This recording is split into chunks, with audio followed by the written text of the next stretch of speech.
Hey YouTube, Sam back at you again. Happy Friday again. I'm going to read a story that happened in Maryland, Annapolis, Maryland, actually, yesterday at the Capitol Gazette uh, newspaper building.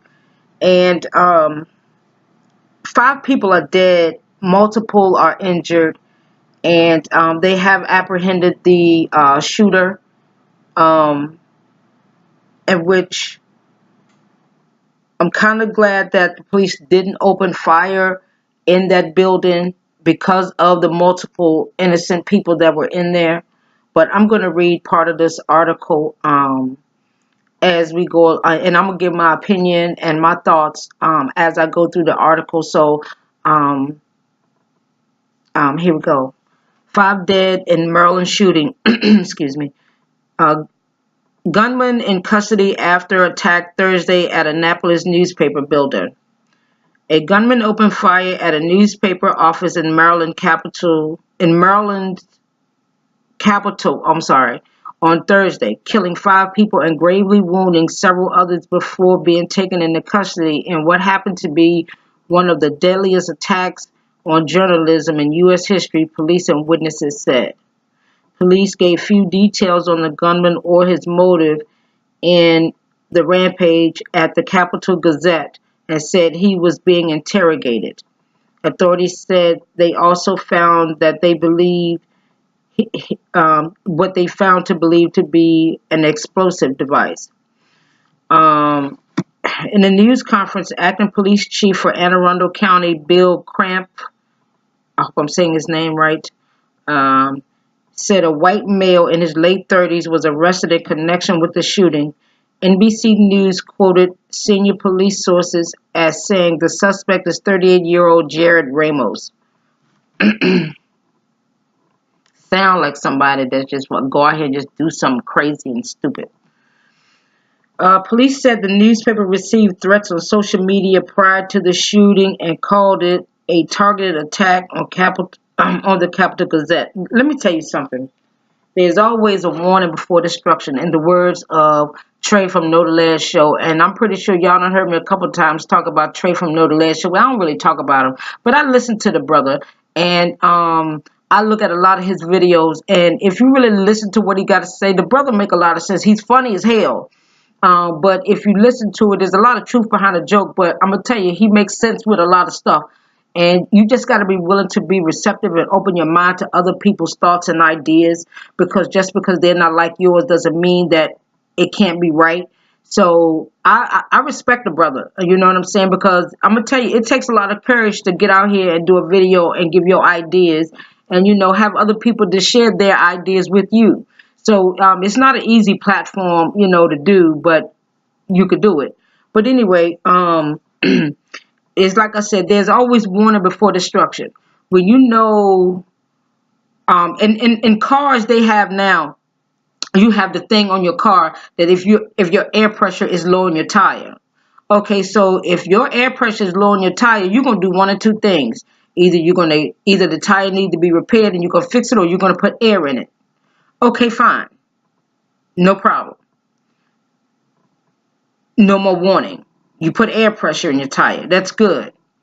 If you get a warning light that says check engine, all right, you go one day and say, all right, I'll take it to the shop tomorrow, let them take a look at it. Okay, you get busy with work, whatever the case may be. You got things to do. You got family to take care of. You forget about it. You're like, oh, man, I forgot. So now you go 2-3 days. Now, this check engine light is on. It ain't on for nothing. It's giving you a warning that something is wrong, and you might want to fix it before it get worse. Now, you go ahead on and you ride that car for 3 months with that check engine light on. Then all of a sudden it starts smoking and you on 95. Then you be like, I don't know what happened. The damn check light engine been on. You had a warning before it got destroyed. Now your engine is gone.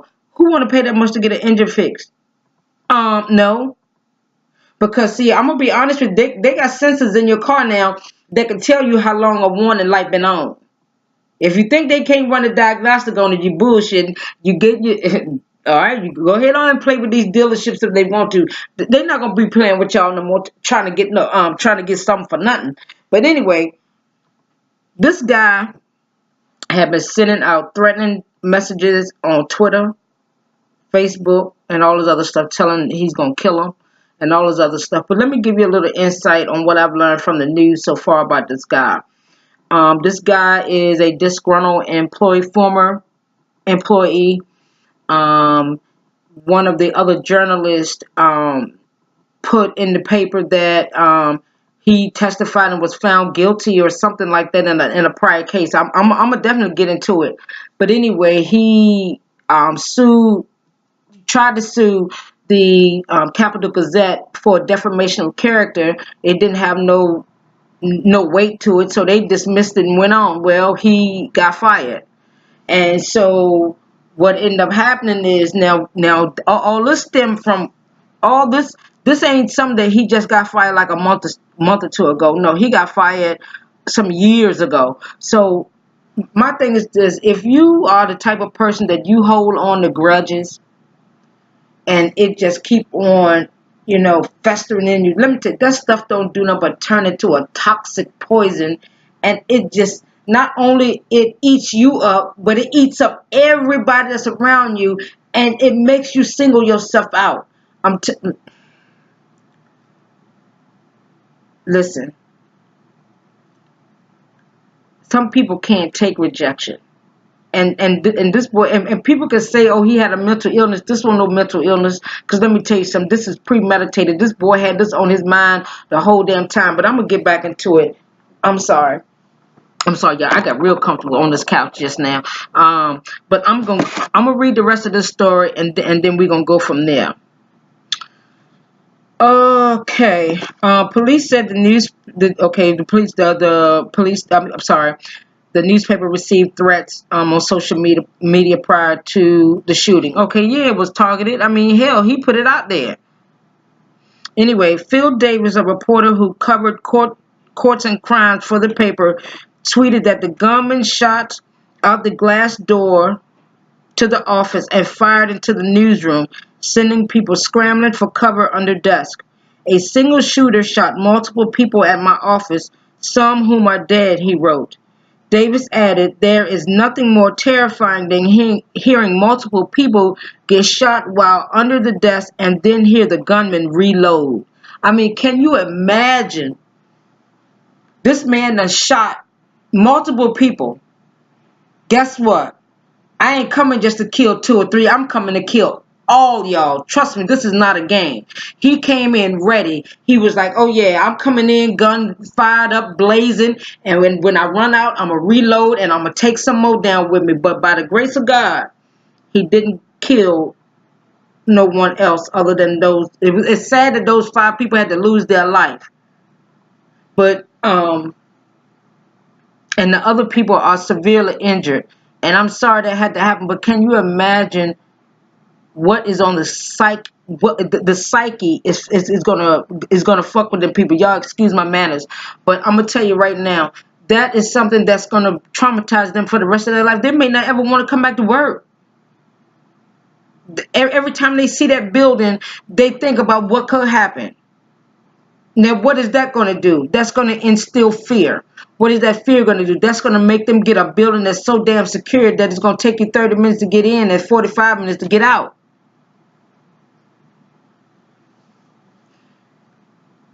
Anyway, let me keep reading. The attacker had the... Wait a minute here. Wait a minute. The attacker had mutilated his fingers in an apparent attempt to make it hard to identify him. So let me tell you something. That mental illness shit is out the window. You knew enough that you take your fingerprints. That's how they ID you.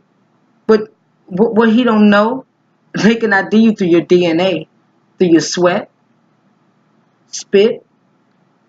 Hell, they can get it from your damn earwax. What are you talking about? Everything on you has DNA. So you wouldn't have got away with it no how. You just wouldn't have gotten away with it. So you yawed off your finger like a damn coyote caught in a damn trap. Then you done fuck your own shit up. And you probably can't even hold a pencil. Lord have mercy. They probably had him sign his name. He probably signed his name like the Lord forgive me, I don't mean to laugh. I ain't trying to make light of the situation, but I'm gonna tell you right now. I can see him holding that pencil up just like that. Cause you can't hold it like a normal person like this. Hell, he can't, his fingers yawed off. So he gotta hold it like that. Man, come on. Stop playing. Anyway, that's crazy. According to law enforcement official who had not authorized to discuss the investigation and spoke on condition of the anonymity. Another official who spoke on condition of anonymity, Lord have mercy, I can't even say the word, I'm tongue-tied as hell, said investigators identified the man using facial recognition technology. So he yawed off his finger for nothing. They did facial recognition. So he see, when you think you smart, you really just dumb. You just dumb. You think, obviously, now, he worked at this newspaper. He used to work there. So he should know all of the stories that have been reported on this newspaper, DNA, facial recognition. All that stuff is not new technology. But anyway, let me keep going. The shooting came amid months of verbal and online attacks on the fake news media. Here we go with that fake news. Okay, anyway, from politicians and others from President Trump on down. At the White House, spokeswoman Lindsay Walters said there is no room for violence and we stick to that.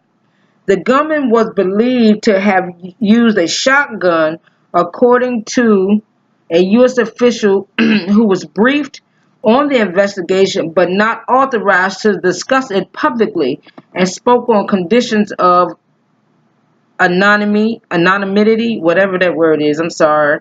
The gunman was not carrying any identification, authorities said. So he was smart enough, or he thought he was smart enough to yaw off his skin on his fingers, not carry no ID, not realizing facial recognition, DNA. I mean, Lord have mercy, just give me a headache. Cramp confirmed 5 deaths and said several others were gravely hurt. Their identities weren't released yet. At least 2 hospitals said they received 3 patients, 2 from them with minor injuries that not caused by gunshots. So, okay, so you probably had a couple people that stumbled and fell and stuff like that. So that's normal for, that kind of abrupt interruption to come in. You got somebody coming in and their guns are blazing. I mean, damn. Okay, anyway, police spokesman, Lieutenant Ryan Frasher said officers raced to the scene, arriving in 60 seconds. So trust me, they was not playing. They was Johnny on the spot. This was not no Mayberry type of shit, whereas we get there once we get the call. No. They was there in 60 seconds. So that means they were around the corner. They was not playing. They won't eat no donuts. They won't get no coffee. They was right there ready to go. You get there in 60 seconds, you right around the corner, literally. And I'm glad they came when they did. But anyway, and they there 60 seconds and took the gunman into custody. And the crazy part about it, the gunman was hiding under the damn desk as if he was one of the dang on victims. So this man ain't crazy, y'all. As if the people who witnessed this couldn't see who he was. And then he did all these tweets and Facebook posts. Man, come on, man. All right. In an interview with the Capitol's online site, Davis said it was like a war zone inside the offices, a situation that would be hard to describe for a while. Davis told the paper he and others were still hiding under their desks when the gunman stopped firing.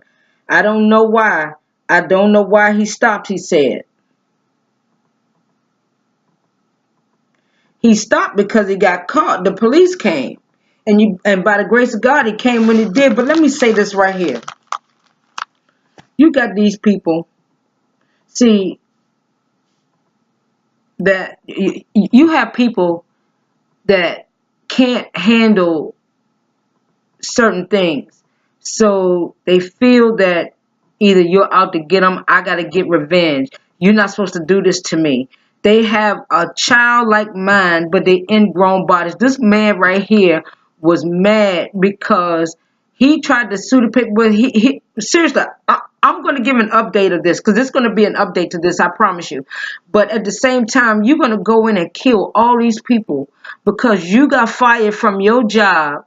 And then you got the nerve to put tweets out there about what you gonna do to this people. You crazy? But anyway, I mean, man, listen. You got to be careful because just because a person looks normal to you, they could be sitting right next to you. All it takes is one little thing to make them snap, and next thing you know, they taking you out. And you innocent to what is even going on. You got 5 families that are destroyed by one person's actions.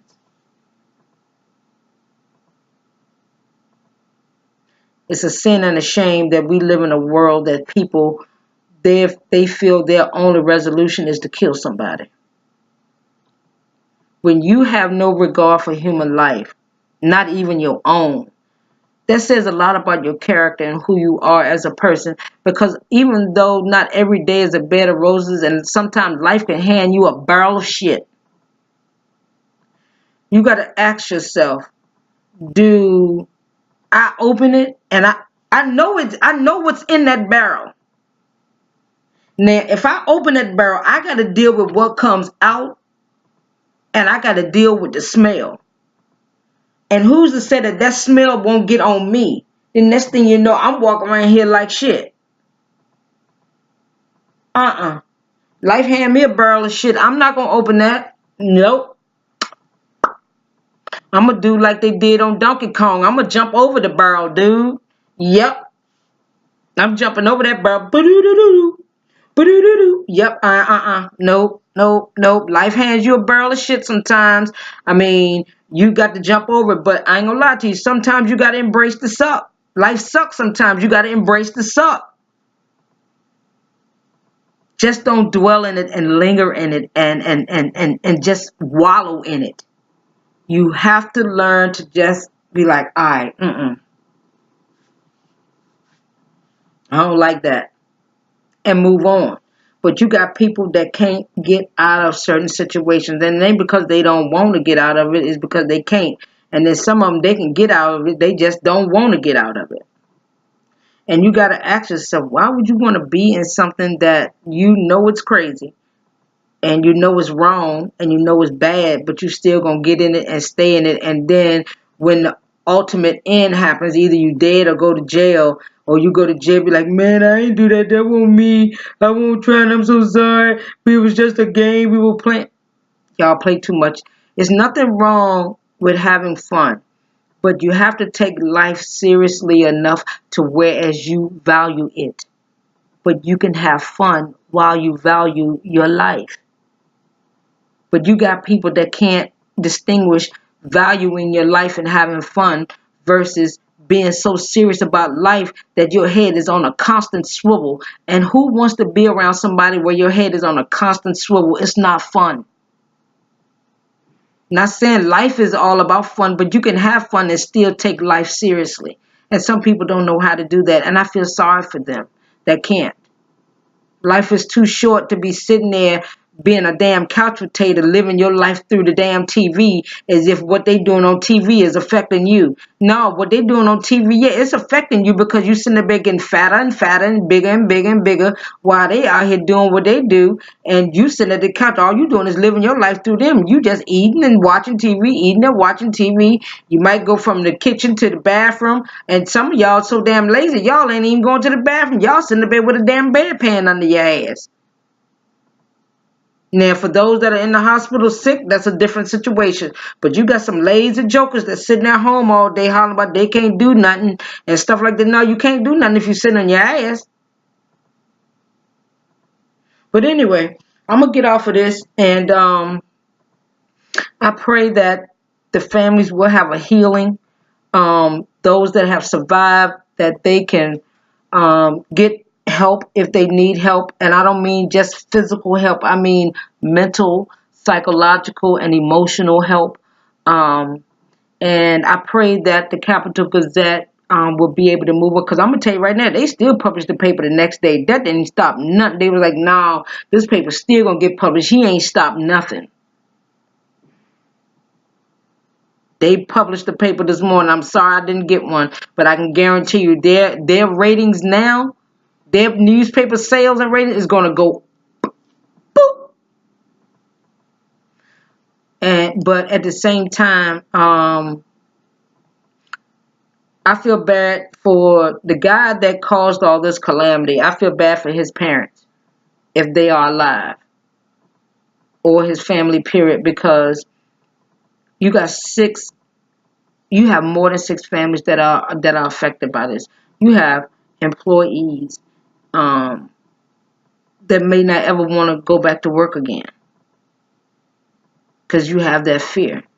And that's sad that you got people that were outgoing and caring that may have a fear of going back to work, or either you're constantly looking over your shoulder, your head is on the swivel all the time because you have a tragedy that didn't happen at your job that